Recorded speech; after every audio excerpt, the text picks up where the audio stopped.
గత 30 సంవత్సరములుగా అనేక నేరాలకు పాల్పడుతూ నకిలీ పోలీసులుగా చలామణి అవుతున్న ఇద్దరు అంతర్రాష్ట్ర దొంగలను కృష్ణా జిల్లా పోలీసులు అరెస్ట్ చేశారు. అనంతపురానికి చెందిన మంగళి సీను, ఎన్ జయకృష్ణలు గత 30 సంవత్సరములుగా తెలుగు రాష్ట్రాలు మరియు బెంగళూరులలో అనేక దొంగతనాలు, నేరాలకు పాల్పడుతూ కడప జైలులో 5 సంవత్సరములు శిక్ష కూడా అనుభవించారు. అయితే నేరాలకు పూర్తిగా అలవాటు పడిన వీరు ఒకరికొకరు పరిచయం లేకుండా నేరాలు చేయడంలో మాత్రం ఒకే మార్గాన్ని ఎన్నుకున్నారు. మారుతున్న టెక్నాలజీని ఆసరాగా చేసుకుని ఏసీబీ డీఎస్పీలమని చెప్పి అనేక వారిని బెదిరించి నగదును వసూలు చేశారు. గతంలో పెడన పంచాయతీరాజ్ శాఖలో ఏఈని ఏసీబీ వారు రెడ్ హ్యాండెడ్గా పట్టుకున్న విషయం అందరికీ విదితమే. అయితే మంగళి సీను వారి బంధువులకు ఫోన్ చేసి తాను ఏసీబీ డీఎస్పీ అని నమ్మబలికి వారి వద్ద నుండి ₹1,00,000 వసూలు చేసి మోసానికి పాల్పడ్డాడు. ఎన్ జయకృష్ణ కూడా పెడన మున్సిపల్ కమిషనర్కి ఈ మాదిరిగానే ఫోన్ చేసి డబ్బులు అడగగా ఆయన పోలీసులను ఆశ్రయించారు. ఎంతో కాలంగా పోలీసుల కళ్లుగప్పి తిరుగుతున్న వీరిరువురిని కృష్ణా జిల్లా పోలీసులు అరెస్ట్ చేశారు. కేసులకు సంబంధించిన వివరాలను ఏఎస్పీ మల్లికా గర్గ్ పాత్రికేయులకు వివరించారు. వీరిని మరింత లోతుగా విచారించి వీరికి సహకరించిన వారిపై కూడా కేసులు నమోదు చేసి అరెస్ట్ చేస్తామని ఆమె తెలియజేశారు. ఈ సమావేశంలో డీఎస్పీ రమేష్ రెడ్డి, సిఐలు, ఎస్ఐలు తదితరులు పాల్గొన్నారు. In the first case of Pedana 121/21, in this the criminal posed as ACB DSP, and when he got information that ACB had trapped one AE of Panchayati Raj of Pedana, he at the same time he called the brother of the trapped officer and pretended to be ACB DSP and demanded 1 lakh rupees. So the brother of the officer transferred the money into the bank accounts of the associates of the accused. So the accused is Rachaprolu Srinivas, his alias Mangali Srinu of Anantapur district. So after much efforts, first we were able to arrest 3 of his associates from Bangalore on 26 March, and today on information the CI Bandar and his team arrested the accused from 3 Pillar Center. From his possession we were able to recover 98,000 rupees in cash, and he confessed to the crimes that he has committed. He has been involved in more than 200 crimes all over the state. He is involved in chain snatchings, blackmailing, bike thefts, house thefts in Chittoor, Kurnool, Tirupati districts, and also very active around Bangalore. Second case is Pedana PS 146/21, in which the accused pretended to act as ACB officer, and he called municipal commissioner of Pedana, and he tried to blackmail him into giving him some money. This case was immediately reported to the police, and on investigation we were able to arrest him today based on information. SI Padana and his team arrested him from Machilipatnam today, and he is also a very active criminal. He is involved in many cases.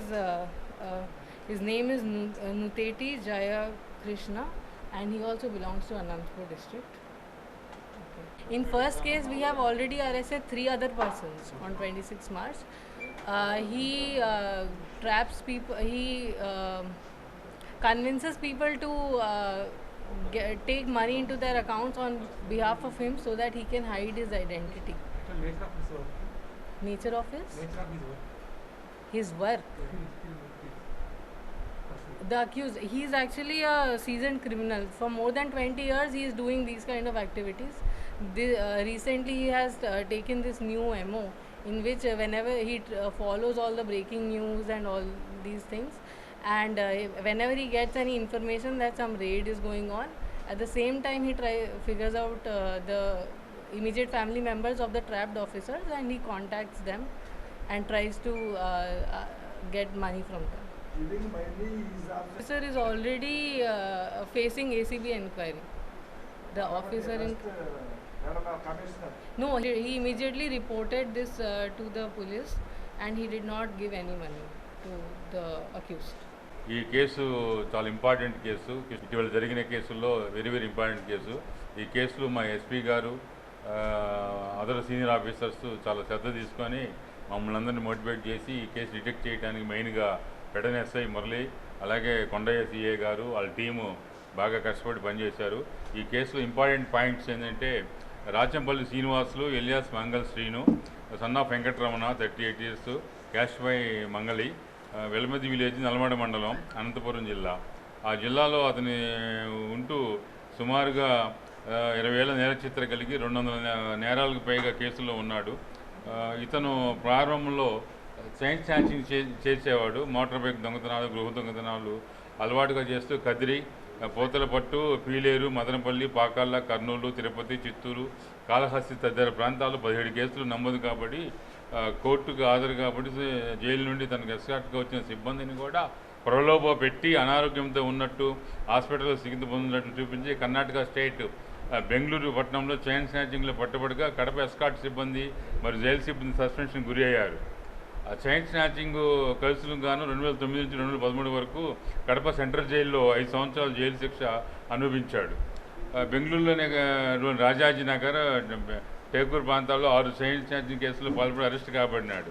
ఈ case అనంతరం నగదు సంపాదనకి సరికొత్త ఎత్తుగడగా టెక్నాలజీని ఉపయోగించి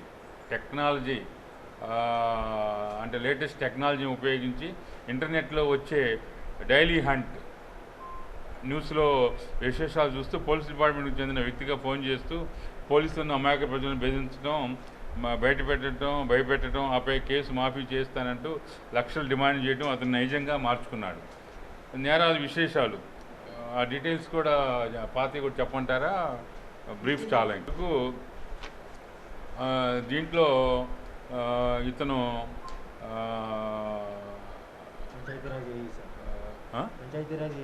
Panchayati Raj ఏఈని ACB వాళ్ళు trap చేసి దాని మీద ఇది జరుగుతున్నప్పుడు వాళ్ళ బంధువులకి ఫోన్ చేసి ఇట్లాగా నేను ఏసీబీ డిఎస్పీని, మీరు కానీ మాకు ఇంత అమౌంట్ ఇస్తే అది లేకుండా చేస్తానని చెప్పి డిమాండ్ చేయడం జరిగింది. వాళ్ళు ఆ విషయాన్ని నమ్మి 1,00,000 రూపాయలు ఇతని అకౌంట్లో వేయడం జరిగింది.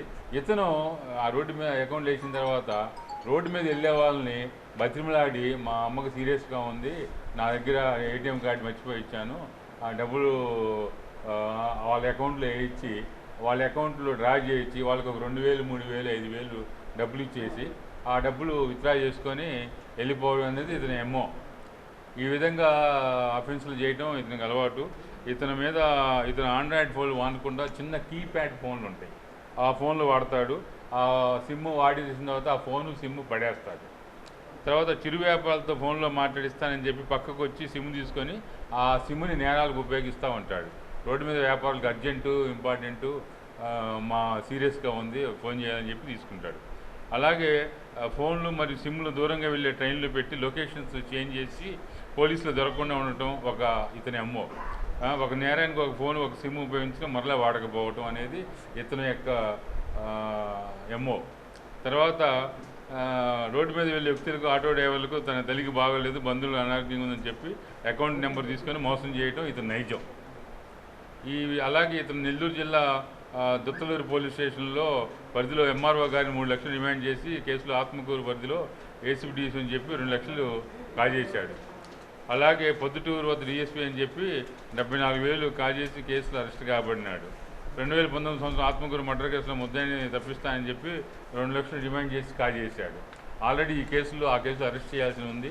ఇతని గురించి 2 సంవత్సరాల నుంచి జిల్లాలో, రాష్ట్రంలో ఉన్న అధికారులంతా ఇతని కోసం రకరకాల ఎఫర్ట్స్ చేసి బెంగళూరు లాడ్జెస్లో ఉండి లక్షలు ఖర్చు పెట్టుకుని ప్రయత్నం చేశారు. కానీ మా ఎస్పీ గారి యొక్క ఇన్స్ట్రక్షన్స్, మా యశస్వి మేడం గారి యొక్క డైరెక్షను, ఆ కోర్ టీము, మా దగ్గర ఉన్న కోర్ టీములో ఉన్న సిబ్బంది, మా ఎస్బీ వాళ్ళ ఇన్ఫర్మేషను అన్నిటి కలగలిపి కలిసికట్టుగా జట్టుగా పనిచేయటం, టీం వర్క్ చేయడం వల్ల ఇతన్ని అరెస్ట్ చేయగలగడం జరిగింది. Nuteti Jayakrishna, son of Adinarayana, 27 years, caste by Kamma, Kottalapalli village, Vidanakal మండలం, అనంతపురం జిల్లా. ఇతనికి కూడా 10 ఏళ్ల చరిత్ర ఉంది. 25 నేరాలకు పైగా కేసుల్లో ఉన్నాడు. ప్రారంభంలో కూడా ఇతను చైన్ స్నాచింగ్లు, మోటార్ సైకిల్ అఫెన్స్లు, గృహ దొంగతనాలు చేయడం అలవాటు. ఇతను కూడా మనకి పెడన మున్సిపల్ కమిషనర్కి ఫోన్ చేసి అతన్ని బెదిరించడం జరిగింది. అతను కంప్లైంట్ ఇవ్వడం వల్ల అతన్ని, అతని అసోసియేట్స్ని కూడా అరెస్ట్ చేయడం జరిగింది. ఇంకా ఈ కేసులో దర్యాప్తు జరుగుతూ ఉంది. Case is an investigation. In the future number of miracles may be detected and inform to the media and other people. వీళ్ళిద్దరూ ఫ్రెండ్స్ కాదు. ప్రభుత్వ పథకాలు ప్రజలకు చేరువ చేస్తున్న వాలంటీర్ల సేవలు ఎనలేనివని అవనిగడ్డ ఎమ్మెల్యే సింహాద్రి రమేష్ బాబు అన్నారు. వాలంటీర్ల పురస్కారాల ప్రధానోత్సవ కార్యక్రమం అవనిగడ్డలో అట్టహాసంగా జరిగింది. స్థానిక వికాస్ పాఠశాలలో జరిగిన కార్యక్రమంలో వాలంటీర్లు పాల్గొని అవార్డులు అందుకున్నారు. ప్రజలకు ఉత్తమ సేవలు అందించిన 5 వజ్ర, 30 మందికి గోల్డ్, మిగిలిన వారికి సేవారత్న అవార్డులను పంపిణీ చేశారు. వాలంటీర్లకు సేవారత్న, సేవా వజ్రం పురస్కారాన్ని అందజేసి సన్మానించారు. 1478 మందికి సేవామిత్ర పురస్కారాలను అందజేశారు. ముఖ్య అతిథిగా పాల్గొన్న అతిథులు మాట్లాడుతూ ప్రజలకు సేవలు చేసిన వాలంటీర్లకు గుర్తింపుగా ఈ పురస్కారాలను అందజేసిందన్నారు. ప్రభుత్వ పథకాలు చేరే విధంగా ప్రజలకు మరిన్ని సేవలను అందించాలని ఆమె అన్నారు. ఈ కార్యక్రమంలో Divi market yard chairman Kadavakollu Narasimharao, ప్రభుత్వ అధికారులు, వైఎస్ఆర్సీపీ నాయకులు, కార్యకర్తలు, అధికారులు తదితరులు పాల్గొన్నారు. గ్రామ స్వరాజ్యాన్ని కోరుకున్న గాంధీ గారి కళను సాకారం చేస్తున్నాయి జగన్మోహన్ రెడ్డి. గాంధీ గారు అంటే ఏ కాలం నాటి విషయం మనకు అనుభవిస్తాం. ఆ రోజు కళ్ళ కన్నా గ్రామ స్వరాజ్యాన్ని ఇవాళ జగన్మోహన్ రెడ్డి గారు మానస పుత్రికగా ఇవాళ ప్రజల మధ్యలోకి తీసుకెళ్ళి దాన్ని సాకారం చేసి ప్రజలకు సేవలు చేస్తున్న వాలంటీర్స్ని అభినందించాలా. ఈ రాష్ట్రం మొత్తం మీద వాళ్ళు చేసే సర్వీస్ అమోఘం అని చెప్పి జగన్మోహన్ రెడ్డి గారు తీసుకున్న నిర్ణయం ఇవాళ రాష్ట్రం అంతా ప్రతి నియోజకవర్గంలో గ్రామ వాలంటీర్స్ ఎన్నిక జరిగి ఆ ఎన్నిక తర్వాత వాళ్ళందరికీ సేవారత్న, వజ్రం, ఇట్లా సేవామిత్ర 3 రకాలుగా విభజించి వాళ్ళకి వాళ్ళ గౌరవించడం జరిగింది. ఈ గౌరవాన్ని ప్రజలకు సర్వీస్ చేస్తున్నందుకు వాళ్ళకి ఇచ్చే మర్యాదపూర్వకంగా ఇచ్చే గౌరవం. దీన్ని ఈ క్యాష్ అవార్డు కూడా ఉంది. 10,000 రూపాయలు సేవామిత్ర, సేవారత్నాకి 20,000 రూపాయలు, సేవా వజ్రానికి 30,000 రూపాయలు. ఇది ఇలాగే ప్రతి సంవత్సరం ఇంకా ఉంటాయి. దీంట్లో పోటీ పడి ప్రజలకు సర్వీస్ చేసి మిగిలిన వాళ్ళు కూడా ఆ పోటీలో ఉండాలని కోరుకుంటున్నాం. సాకారం చేస్తూ శ్రీయుత ముఖ్యమంత్రి వర్యులు ప్రవేశపెట్టిన ఈ వాలంటీర్ వ్యవస్థ ద్వారా అత్యంత పారదర్శకంగా ఎన్నో సేవలు, ప్రభుత్వ సేవలన్నీ కూడా ప్రజల గడప వద్దకు చేర్చడం జరుగుతుంది. ఈ 2019 ఆగస్టు నుంచి ఇప్పటి వరకు వాలంటీర్ వ్యవస్థ ద్వారా వాలంటీర్స్ చేసిన సేవలకు గాను ముఖ్యమంత్రి వర్యులు వారందరినీ కూడా సత్కరింపగోరి ఈ కార్యక్రమాలను ఏర్పాటు చేయడం జరిగింది. ఏప్రిల్ 12వ తారీఖున కృష్ణా జిల్లాలో పెనమలూరు నియోజకవర్గంలో సాక్షాత్తు మన ముఖ్యమంత్రి వర్యులు విచ్చేసి వాలంటీర్స్ని సత్కరించడం జరిగింది. అలాగే ప్రతిరోజు కూడా ఒక నియోజకవర్గంలో ఈ వాలంటీరు వ్యవస్థ ద్వారా వాలంటీర్లు చేసే సేవలకి ఒక కానుకగా ఈ యొక్క అవార్డ్స్ని ఇవ్వడం జరుగుతుంది. వారు ఆ ప్రోత్సాహాన్ని తీసుకొని ప్రజలకి మరింత మెరుగైన సేవలు అందించి గ్రామ స్వరాజ్యాన్ని సాకారం చేస్తారని ఈ యొక్క అవార్డుల లక్ష్యంగా ఉంది. బందరు డివిజన్ పరిధిలో కొత్తగా 36 కరోనా పాజిటివ్ కేసులు నమోదైనట్లు ఆర్డీఓ కాజావలి వెల్లడించారు.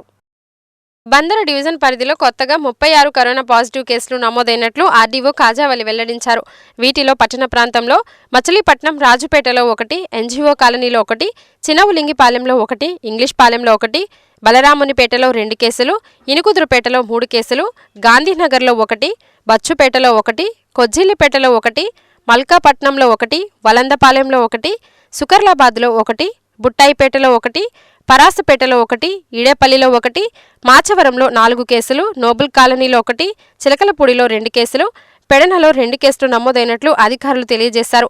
గ్రామీణ ప్రాంతాల్లో పెడన మండలం నేలకొండపల్లిలో 1, బంటుమిల్లి మండలం బంటుమిల్లిలో 1, లక్ష్మీనారాయణపురంలో 1, మచిలీపట్నం చిట్టిపాలెంలో 1, కోడూరు మండలం పిట్టల్లంకలో 1, గూడూరు మండలం కప్పలదొడ్డిలో 1, మల్లవోలులో 1, చల్లపల్లి మండలం చల్లపల్లిలో 1, మాజేరులో 1 కేసు నమోదైనట్లు అధికారులు తెలియజేశారు. పట్టణ ప్రాంతాల్లో 27 కేసులు, గ్రామీణ ప్రాంత పరిధిలో 9 కేసులు, మొత్తం కలిపి 36 కేసులు నమోదైనట్లు అధికారులు తెలియజేశారు. ఈ వార్తలు ఇంతటితో సమాప్తం. నమస్కారం.